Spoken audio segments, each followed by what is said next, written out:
Good day, everyone. Welcome back to part 4 of Unit 2, which is going to concentrate specifically on the NSSCAS syllabus, so the ESL syllabus. And this one is going to be fairly short because the syllabus itself is very short. Alright, the cover page looks as such. We have Republic of Namibia, Ministry of Education, Arts and Culture, and then the NSSCAS syllabus, but for ESL. And this is specifically the AS is basically the grade 12, and the first implementation is this year actually, and then the first examination will be this year. Let's have a look at the syllabus itself. Alright, so we have our cover page. It has 26 pages. We have our cover page, we have already seen that. And it was published in 2020, which is last year, and printed by NIAD. The copyright is for NIAD and the Ministry of Education, Art and Culture. So those are the people who have the copyrights to the syllabus. Now we're going to look at the table of content. Just like the other documents that we have looked at, they have a table of content with all the sections that this paper consists. We have the introduction, rationale, aims, additional information, and they've stipulated what's under additional information. Content overview, so this is the learning content. It's divided into 3 sections. You can see here: reading, directed writing, grammar and language usage. And then we have got the assessment. Assessment is divided into 6 sections, and then some parts are divided. They have subsection, like this one has got the subsection 4.1, 6.41.1.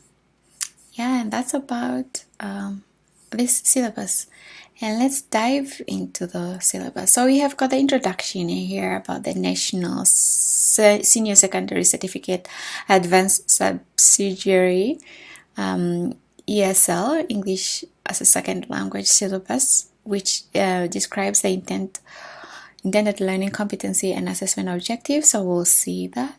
And then this syllabus falls within the language areas of learning in the curriculum, but has thematic links to other subjects across the curriculum. So the introduction is almost the same as the introduction given in the NSSCO syllabus. And here we've got, I'll say that you should read some of this on your own. Okay, I'll read this one. The NSSCAS secondary language helps learners develop ability which tertiary institutions value highly.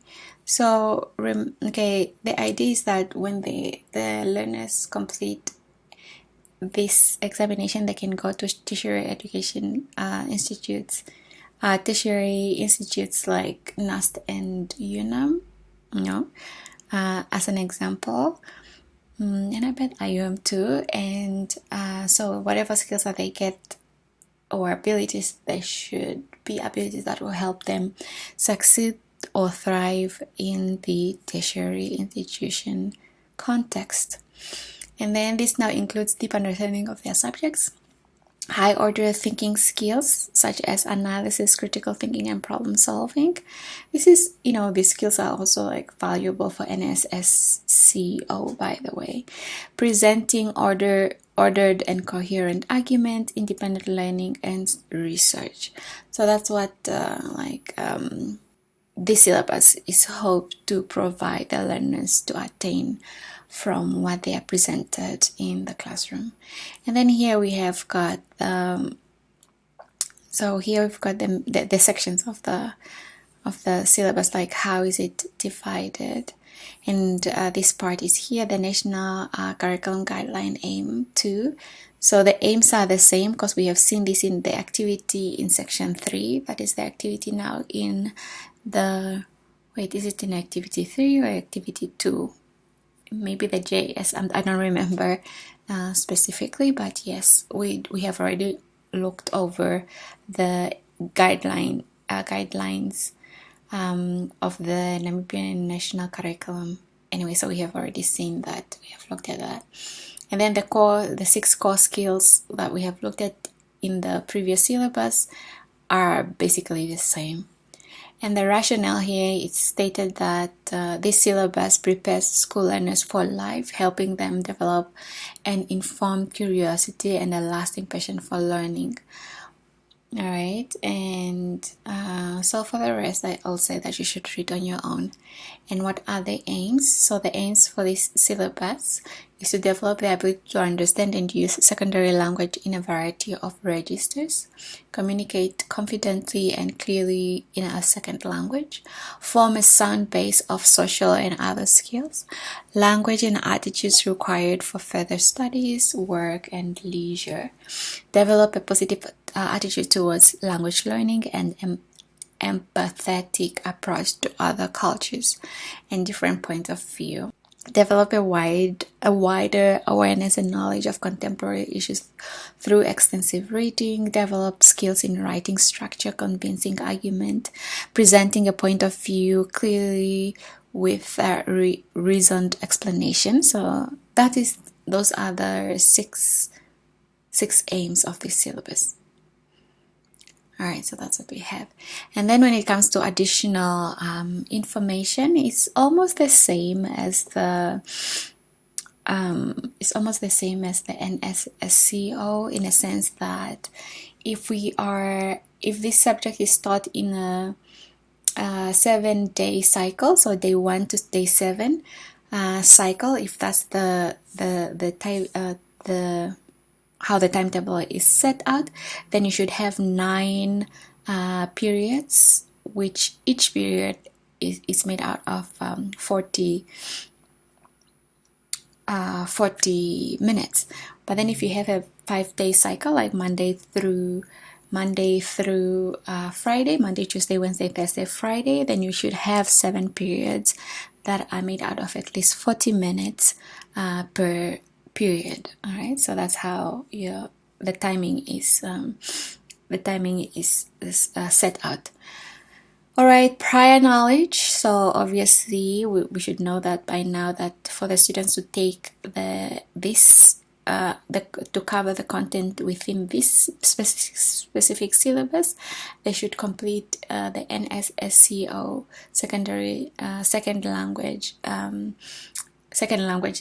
content, and they should at least attain a C or above for them to continue with the NSSCA syllabus. Moving on, progression. So after they have finished this syllabus, the hope is for them to be equipped with highly transferable skills to progress either directly into employment or to proceed to further qualification. That's now qualifications in the tertiary institutes. And then here are the supports that the teachers can get. We have got the textbook catalog that we can get from the NIAD website, and then just the same as the NSSCO syllabus, teachers are advised or encouraged to supplement their teaching with newspaper, magazines, videos, dictionary, thesaurus, encyclopedias, and the internet. And then examples of teaching resources that the teachers can use is a syllabus like the one that we are looking at, the resources, the tech catalog that we can find from this website, the teacher guide, and the language policy that we have looked at in part 1. And then other teacher support is the face-to-face workshop, advisory services from advisory teachers, NIAD, and here we've got the website, the link to the website. We have got the DNEA, so here we have got the website. I hope it's still active. And we have got the PQA, so Program and Quality Assurance. I think they do some training. I'm not very sure about that. Tertiary institutes like UNAM and NAMCOL, to mention just a few other institutions that can provide services. And I think IUM has education section now that can also provide services for teachers. And last but not least, we have got the Teacher Resource Center. And then here we have got some number of online resources that can help. And these resources are full. There are some of them that might be active and some that might not be active. Things like Purdue.edu, all exercises. I bet those ones are still active. And there might be changes because now we have got the new APA. That is now the a new edition of referencing the Association of Psychology, like the one that has everything to do with how to write, how the changes when it comes to referencing, and then citing, the one that we use at the university and in Namibia in general for our, like, the humanities. For our field, which has everything to do with language teaching, we most of the time use APA, but for things like law, they use a different system. So I feel like, for Purdue, there might be some changes, but some exercises that might be the same too. So I would advise you to click on this and to see which one works. If they don't work, then you just type like New York Times free writing curriculum or something like that and see which one works and which one doesn't work, and you can use the keywords to search for this website. Excuse me, I have digressed there for a little bit. And then like community, like more information from the community, or the community can get information, is through regional circuits and cluster meetings. So that's what we have under additional information. Now we are moving to number 5, which is the learning content. Here is called content overview. So it's the learning content. And here we can read that this syllabus offers candidates the opportunity to develop and demonstrate the skills needed in reading and writing. Candidates will be exposed to a variety of text for different purposes to select relevant details, understand inferences, attitudes, and opinion, and practice writing for different purposes and audience. This syllabus will enable learners to become independent users of the second language and to be able to use it to communicate effectively. So that is now the hope, that with this content, the learners will get such skills and ability. Now, for this, as we have seen from the very beginning when we were looking at the content, the table of content, we have seen that the content is divided into 3 sections. We have reading and directed writing, and then we have got the writing, and then we have got the language and grammar usage. So that's how the content is divided. It's quite short compared to the other syllabus, like the content in which needs to be covered. And then when we look at the reading and directed writing, learners are encouraged to read widely throughout their program of study, continually deepen their appreciation for an increasingly rich array of reading materials. They should develop an intimate knowledge and understanding of various discourse associated with a diverse range of genre, styles, and context. Furthermore, learners should continue to cultivate their personal relationship with reading, enabling them to respond reflectively, analytically, argumentatively, discursively, and imaginatively as is appropriate to the task or context. All right. And then when we look at this now skill, the reading and directed writing, we have got is divided into, just like the other syllabus, objective and competency. And here you can see how the objectives are written, because the other syllabus, the objectives are quite clearly, they are better phrased compared to the objectives in this syllabus, especially for reading and directed writing and for writing. But for grammar, it's a little bit better. Can you see that they start with the verb, okay, the action, use appropriate vocabulary, different context. But then when we look at this one, it does not even start with learners will it just starts with knowledge and understanding. What does that even mean? It's not very clear compared to other syllabus, as well as compared to this section. So learners will, do you understand? Like, it's more clear. It has a verb, action verb that needs to be used when you are talking about learning objectives. So here it means that when you're writing the objective, you say learner will, let's say, acquire knowledge and understanding or something like that, or use the knowledge and understanding they have acquired to do something, do you understand? Or skills and technique, like, it's just not very clear. So we have to change that, we have to rephrase that, and I think we can do that when we are looking at the Bloom taxonomy, like the latest version on how to write objectives. And then we have got the learning competencies. So by the end of grade 12, learners should be able to gain here, or learners should be able to demonstrate knowledge and understanding. So I think this should this is very confusing. Okay, should demonstrate knowledge and understanding of the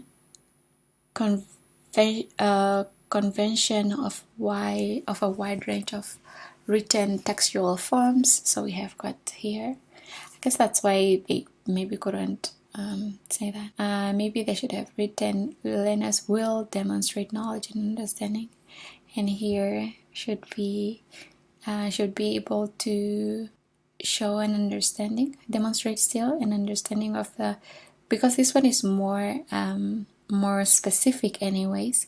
So I feel like these learners will demonstrate knowledge and understanding just as a general one, and this one is more specific. So I think it's okay to write it that way. Alright, so that's what they have. And then, because this one is more specific, like what exactly do they need to demonstrate understanding and knowledge of. And here we have got learners should be prepared to demonstrate by the end. Like, the repetitiveness of this is just not, it's not working. Okay, so we have got, it should be by the end of grade 12, learners should be able to demonstrate. So all this information was not necessary to demonstrate the following skills and techniques. And then here so should be able, and then I think demonstrate following skills and techniques, it's here. And then here you can say they should be able to identify the learner's opinion. Identify should be now the competency. Analyze, recognize, select, recognize, write. So I think that would be better to write in competency, and this part should have been without the should. It will be learner will, and then will be prepared to demonstrate should be there, and then this one will make it more like specific as it is this way. But then we change here, we put verbs, like here we have got identifying, but then we can change it to identify for verbs as competency, because this is more specific. I have to be honest, I don't like how this syllabus is written. It's not very specific. It looks like it was done last minute or something. Anyways, we just never know. I don't know what they were thinking, and we don't want to bring about judgment here. Anyways, moving on to 5.2, which is writing skills. Using their reading as inspiration. It's always good to know that when the kids are writing, when the learners are writing, they should be inspired by something. They should be supported by, let's say, reading or listening. All right, but then in this case, for the writing, because it's reading and writing only, those are the main skills, and grammar and language usage, there's no listening per se, but the reading should inspire the learners, and then when they are inspired, the learners should explore and experiment with a similarly extensive variety of genre, styles, and context in their writing, in addition to refining their ability to express themselves with precision and clarity of purpose, learners should become increasingly reflective writers capable of adapting the styles of their writing to fit a diverse range of forms, audience, purpose, and context. There are many types of written text, far more than might at first be thought. Although not all will be featured in an exam paper, knowledge of the variety will underpin later work. So which means it might not be in the exam paper, but when they leave grade 12, they will see this work. All right, and the familiarity with as wide as possible a variety of text will mean that no text met in an exam will come as an unpleasant surprise to the learners. All right, so that's why they're exposed to so many types of reading, and we have to expose them to as many readings because it's not just about the examination, but what they will do after they finish the examination. And also it's good to prepare them because you just never know which type of text is going to come into the examination anyway. So yes, prepare your learners. And then here again, the objectives are written basically the same as the objectives in the first section, the reading and directed writing. So it does not have like learners will, it just has knowledge and understanding, skills and techniques. I don't understand like the rationale behind this way of writing objectives. I really don't know. I was not part of the development of this syllabus. Anyways, and then we have got the competency section, which now saying, okay, note the knowledge and understanding and its competency that learners are required to demonstrate in writing is the same.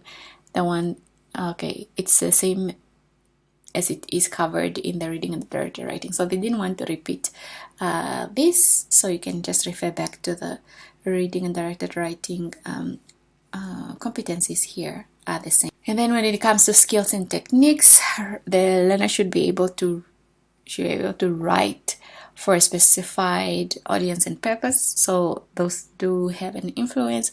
Produce, blah, blah, blah, blah, blah. Organize, structure. Because when you're writing the competency in the syllabus, for example, it should be in it starts with the verb. The learner should be able to, and then when you have say to, then obviously this will be also infinitive. Write, organize, structure, use, express, evaluate. Do you understand? So that's how it should be written. Not should be able to expressing idea. Doesn't make sense. I mean, we are English teachers for that matter. And then this should also be written in like a verb, in a sentence form, like learners, by the end of the lesson, learners will, and then, will do something, action of what they should do. And here we have got the grammar and language usage. Moving on to number 3. In addition to what was learned in the NSSCAS syllabus, the NSSCAS ESL learners will be required to master the following. Here, the learners will use appropriate vocabulary and in different contexts and situations to achieve effect, appropriate register, and a mature style. And then here, by the end of grade 12 or by the end of the lesson, learners should be able to use euphemisms where appropriate, use language to create mood or atmosphere, convey subtleties like attention, attitude, and biases. Subtleties, all right. Employ figurative language to enrich writing and speech. For example, imagery, simile, and metaphor. Simile and metaphor. Use idiomatic expression correctly. And do you see, like here, this one flows. That's how you should write your competency, and this is how you should write your objectives. So we have to work on how to change this section to make it flow as well when we're writing the objectives and the competency in our syllabus, in our lesson plans. All right, we are now moving on to assessment. So assessment here, we can see that the assessment objectives are only divided into two sections, the reading and the writing. So the first assessment objective is to demonstrate understanding of the text from different sources, select and interpret information for specific purpose, understand implicit and explicit meaning and draw inferences, demonstrate understanding of the writer's use of language for different contexts and purpose. So this is what the learners need to demonstrate. Like, this is what they are going to be assessed on. This is what they should show that they have abilities to do. All right. And then when it comes to writing, we have got 4 writing assessment, which is write, to communicate information, ideas, opinions clearly and accurately, organize ideas cohesively and coherently, use appropriate and effective language for a variety of purpose and audience, and last but not least, evaluate and present arguments and express own opinion. So that's what the learners in grade 12 need to demonstrate. It's the abilities that they need to demonstrate that they can do when it comes to reading and writing. And then the scheme of assessment, learners who have followed the syllabus are eligible to be awarded. So the highest mark that the learners can get from this syllabus is A, and the lowest is E. But then if they score lower than E, they will get a U, all right, ungraded. And here, when it comes to papers, they only have 2 papers that they're going to write. We have paper 1, which is reading and writing, and then essay writing it's paper 2. And paper 1 is the duration is 2 hours. It's gonna take 2 hours to write, while paper 2, it takes 1.5 hours. And the marks are 50-50. And the weights are 50-50. And when we looked at NSSCO, we saw that there were 3 papers. The first paper is 70%. It has 70 marks, which is 60% when it comes to weight. Paper 2 is 50 marks. Paper 2 is out of 40 marks, and it weighs 20%. And paper 3 is out of 30 marks, but it weighs 20%. And then we have the different hours, so you should know all that information, by the way, because it can come into examination or test. And now we are moving on now to the descriptions of each paper. So paper 1, we saw that is reading and writing, which takes about 2 hours, and the total marks of this whole paper is 50.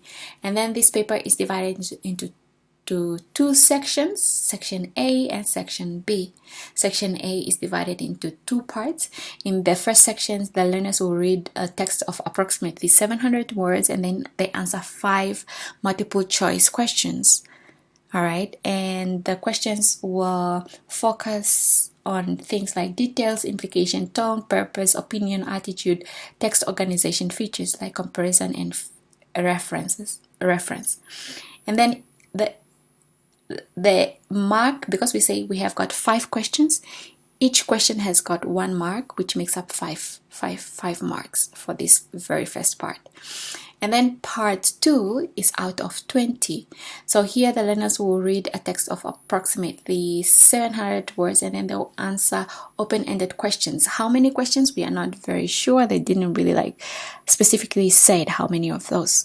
But the questions focus is high-level reading skills, and then they will focus on identify and explain vocabulary and structure, understand implicit and explicit meaning, ability to understand the main gist or main ideas, interpret complex language, synthesize information, identify implied meaning, and draw inferences. So the worth of each question will be 1, 2, or even 3 marks. But then for this part, it's out of 20. All right. Section B. In this section, the learners will read a text of of between 400 and 450 words, and then they will write, because section B is on writing. Write a response is directed writing. They'll write a response on a specific purpose and audience. Learners may be asked to write an email, a speech, an article, or blog. Learners will write about, so their text will be about 220 to 260 words, and the marks for this directed writing is 25, which makes 50. So 25 this section and 25 this section. Now we're moving to the essay question, paper 2. Paper 2 has takes about an hour 30 minutes to write, and the marks are 50. All right, 50. And here the learners will be given, there'll be a five essay question in their paper. 3 of those will be either discursive or argumentative question, and 2 will be imaginative or creative questions. So questions will be based on the 5 topics specified on the examination for the year examination. We'll see that in this part. And then all the learners will answer 2 questions. So out of the 5, they will have to answer 2 questions. There will be compulsory questions. One of the questions will be compulsory and everybody has to answer that.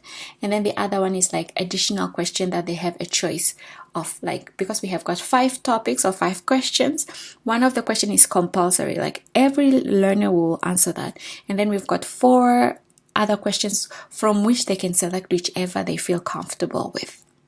All right. And then they'll write for each question, they'll write a response or an answer of about 220 and 260 words per response. So each question, because they are only writing 2, each question is 25, which will make up 50 marks. The cool thing about this syllabus, I feel like, is that they will tell you specifically, like for each year, which topics are they going to include in the examination. So it's kind of, it's a good thing that you expose your learners to different kind of topics. But then here, when it comes to preparation for the examination, they have specifically mentioned which areas or which themes they are going to write during the examination.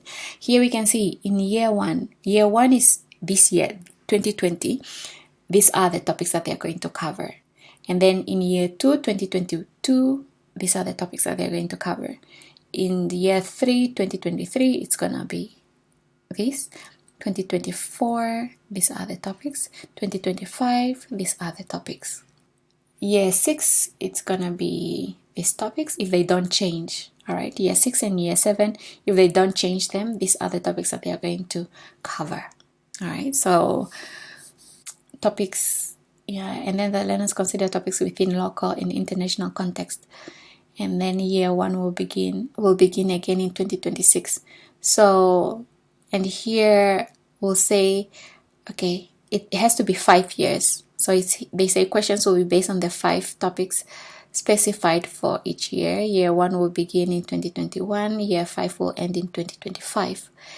And year 1 will begin. So it's 6, but it's year 1 for this cycle. 2026, it's gonna be year 1 for that new cycle, because they take like 5 year as one cycle. Like, that's how I understand it. And then here they've even mentioned, if by 6th year the syllabus has not been revised, assessment will start with the topic of year 1. All right, we'll start again with topic 1 if it's not revised. But then if it's changed, then obviously that is going to change as well. And then here, when we come into like specification, this is more like detail, further guidance or further details of the topics. So in year 1, so here we can see that there are 5 topics.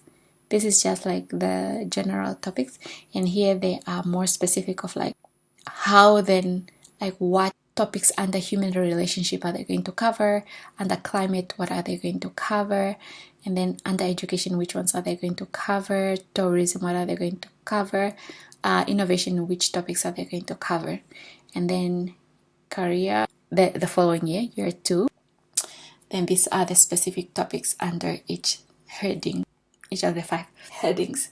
So yeah, this is the specific topics under each of the 5 headings for each topics that they are going to look at each year. And then here we've got a specification grid showing assessment objective in an appropriate percentage of each paper. So we have got paper 1, which is reading and writing. Remember that. And we can see that in section A, part 1, we have multiple choice. And then multiple choice is going to cover all the reading assessment objectives. And then in section A, it's also going to cover all the reading assessment objectives. So you can see them. These are the reading assessment objectives, and you can see they are ticked. They are going to be covered. And then in section B, directed writing, it's only going to cover reading 1 and reading 2 to kind of stimulate or inspire the learners of what they're going to write. Okay, and then here in the writing section, so here the directed writing, when it comes to writing, they will assess all the assessment objective for writing. So paper 1, section B, because it's directed writing, they will assess this part of the reading because they need stimulation, and then the writing will assess all the assessment objectives, like all the assessment objectives the learner should be able to demonstrate, and then they'll tell you like how many points. So from the first assessment objective, how many percentage? You see here we've got 25, and then here for reading 3 is 15, and here for reading 4 is 15, and then for writing in this specific, so it's 80% is coming from the reading in paper 1, and then 20% is coming from the assessment of the writing to make 100% of the assessment within this very first paper. And then here you can see, because it's the essay writing, is all about writing, it's going to assess all the assessment objectives. It's going to cover all the assessment objectives for writing, and then each assessment objective contributes 25% to make up. One has 25% to make up 100% for this specific paper 2. Alright, so that's just like, distribution and percentage of each assessment objective, like how do they contribute to the final examination. And then here, grade description, so you should read this on your own. They have got the highest is A, so if the students demonstrate this ability, then they will get an A. If they demonstrate lower than this ability, they will get a B. And then if they demonstrate these abilities stated here, they will get a C. If they get lower than that, they'll get a D.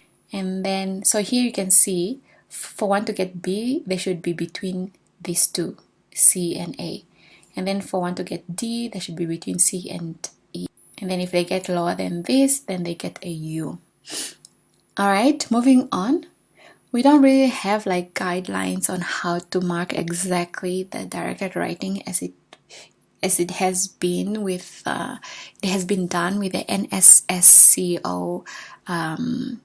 syllabus, but here they did provide us with the marking grid, the marking rubric of the directed writing. For example, here in the Annex A, we have got how do you then grade the section B of paper 1, all right, directed writing.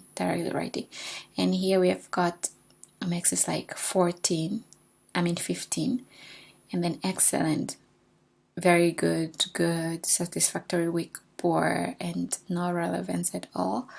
That's how they are marked. And then the directed writing, guided and directed is basically the same thing, by the way. They are synonyms. Here we have got, when it comes to directed writing, they look at the content just like the other directed writing in the other papers. Content and language. So content maximum is 15, And then content, language, maximum marks the students can get is 10. And then we've got excellent, a very good, good, satisfactory, weak, and poor. And then they explain to you how do you then mark, how do you get a student that is excellent. That's what they need to demonstrate.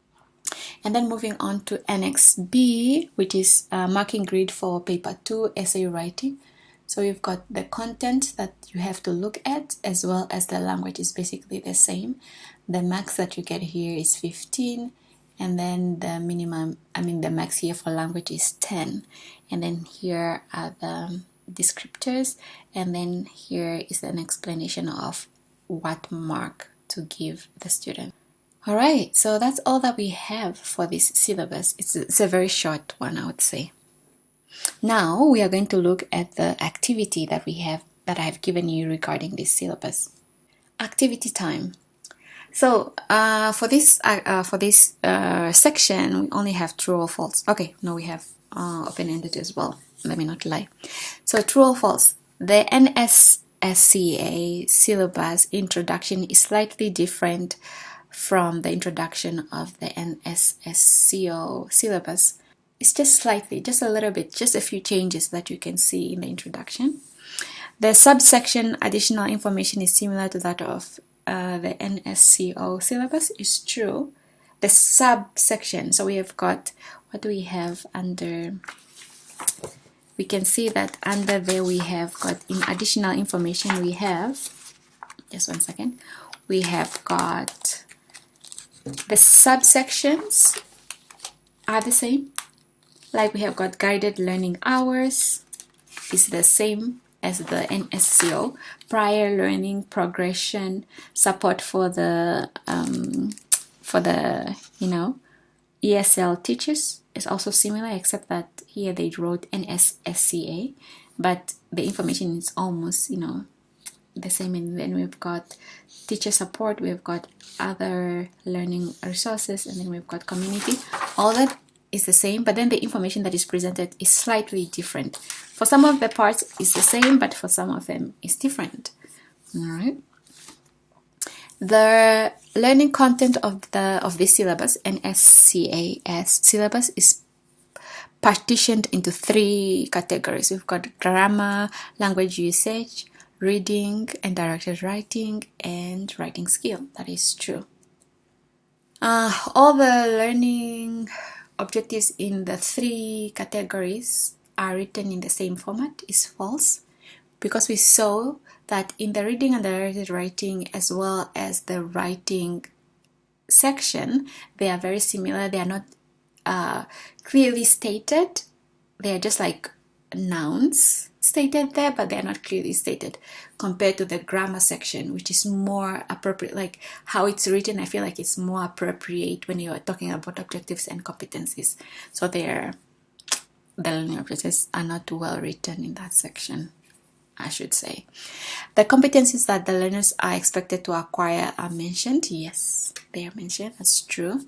Learners can get grades ranging from A star to G in the final examination. That is false, because we saw that they get the highest mark that they can get is an A, and then the lowest is an E. And learners in grade 12 will write 3 papers during the examination. That is false. We have only 2 papers. One is reading and directed writing, and 2 is essay writing. And then the duration of paper 1 and paper 2 is identical. That is false, because paper 1 takes about 2 hours, while paper 2 takes about 1 hour 30 minutes. And then the weights of marks, the weights and the marks of paper 1 and paper 2 are different, is false, because they say paper 1 is going to take up 50 marks. It's out of 50 marks, and paper 2 is also out of 50 marks, and the percentage is the same, 50-50%. Moving on, paper 2 has 2 sections, section A and section B. That is true. And then section A is divided into 2 parts, part 1 and part 2, but section B is only 1 part. Section A has 1 part, and section B has 2 parts. No, that is false. It's the other way around. It's the opposite. And then paper 3 is out of 50 marks. That's false, because we do not have paper 3. The topics of the essay are omitted. No, they are not omitted. They are presented like how are they going to assess, like which topics are they going to assess for the different years, year 1 up to 5, and possibly year 6 and 7 if the syllabus is not revised. The directed writing marking rubric for paper 1 is sectioned into the following criteria. We have got language, content, and vocabulary. That is false because we have only language and content. Vocabulary is not specifically stated there. 15. Content and language are the criteria that will be marked in paper 2 essay writing. That is true. That is true. All right. We look at the learner's content and the learner's language when we mark their essays. The NSSCAS syllabus provides the descriptions of the grades the learners can get, particularly A, C, and E. That is true. Alright, so those are the ones that are divided because the rest, they fall in between these letters. So B is in between A and C, D is in between C and E. Alright, so that's what we have. And then what are the aims? We have already looked at the aims of this syllabus. So these are the aims, and we have already looked at them. We don't have to go through them again. And then hopefully you do understand and you can explain these aims in your own words to someone. And ladies and gentlemen, we have come to the end of part 4, end of section 4 activity, and that's the end of unit 2. I look forward to having a conversation with you regarding these videos. Until next time, goodbye for now.